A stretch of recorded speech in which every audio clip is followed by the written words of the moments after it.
tema eesmärk on suunatud sellele, et koguda kasumit. Ja ainuke vahe legaalse äriga on see, et ta kasutab selleks siis ebaseaduslikku teid. Vanakooli margariin, kelle hääl on kähe. Koguseid lugedes saaks Hollywoodis tähe. Karjumist ei ole kuulda, kui siis mõni ähe. Siin piirkonnas on see tavaline nähe. Ausad töötab proovin leida, kuid see tal ei lähe. See palganumber, mis nad pakuvad, on liiga vähe.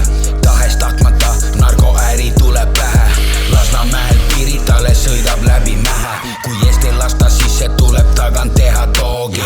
Lõdvesti asemel siin pakutakse droogi. Eurod meil siin liiguvad, kuid kalkuleerin krooni. Viimasel ajal näinud pea kohal drooni. Mõned üksikud on üle 10 aasta lükanud. Vennad põlenud, kes varjudest on üle hüpanud. Üks pandi maha, teise lihtsalt ei vea. Ja kolmandas saab organisatsiooni pea.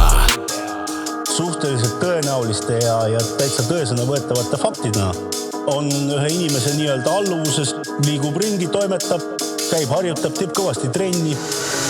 Taevas sitaks on tähti, ööd on valgemad suvel. Meid veel pikalt siin nähti, sa poleks arvanud, et tulen. Annad on siin kevad talvel või siis sügis või suvel. Ta siin lahendab probleeme, see mis räägid on mured. V406, nad hoiavad teda seal ja nagu peab, me hoiame ta peres, seni ta teab. Sest see trip lõppes tegelikult nagu M5 vastu puud. Maskides mehed rauad ja külmklaas vastu suud. Väljas on kevad suva, mis arvavad nemad. Me siin tripime mööda rajooni hallikas mesas ja see asfalt on jääs. Taskus külmad on käed, ta teadis ammu juba ette, et siin tuleb see päev. Ja tean siin enamusist pole näinud sõpru seal vangis, sest olla vaba on kallis, saab uue väärtuse seal. Ja bossiks saada on raske, aga olla veel raskem, sest kui sa bossiks ei saa, sa saad olla vaid hustler.